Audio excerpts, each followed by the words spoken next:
Hi everybody, Kelly here.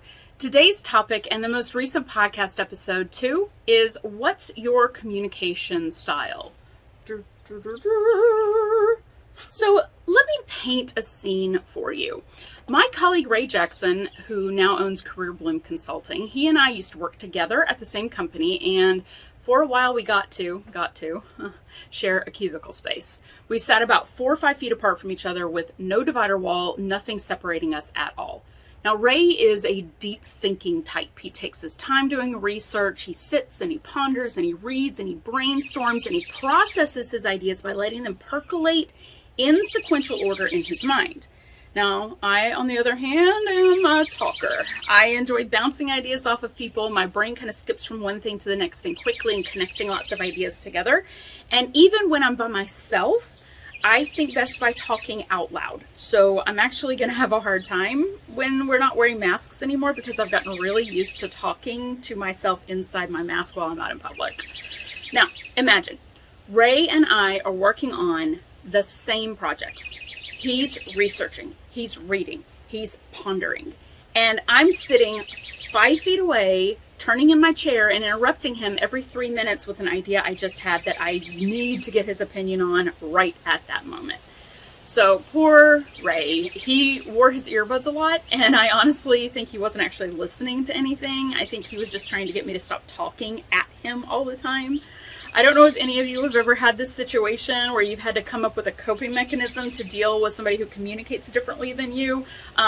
Write it down in the comments if you had and share it with us because we might get a good chuckle out of some of those.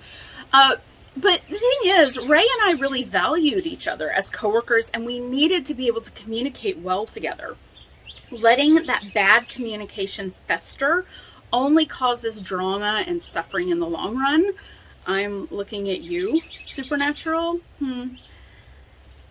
So thankfully, because part of our jobs involve teaching a ton of communication workshops together, we were able to figure out the best ways to communicate with each other without driving the other one completely bonkers.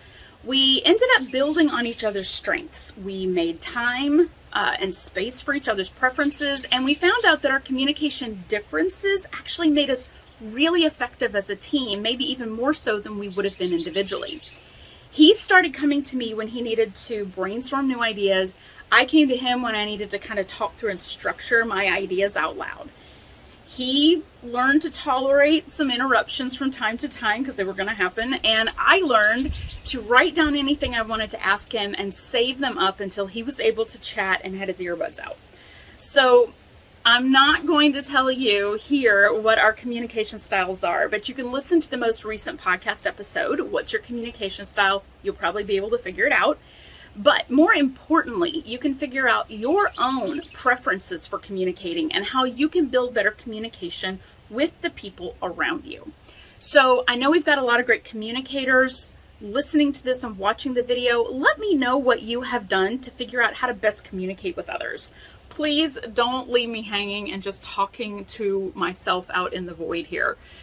If you find this video useful, please subscribe to our YouTube channel and the podcast. You can get the podcast wherever you get your other podcasts. And I look forward to communicating with all of you soon.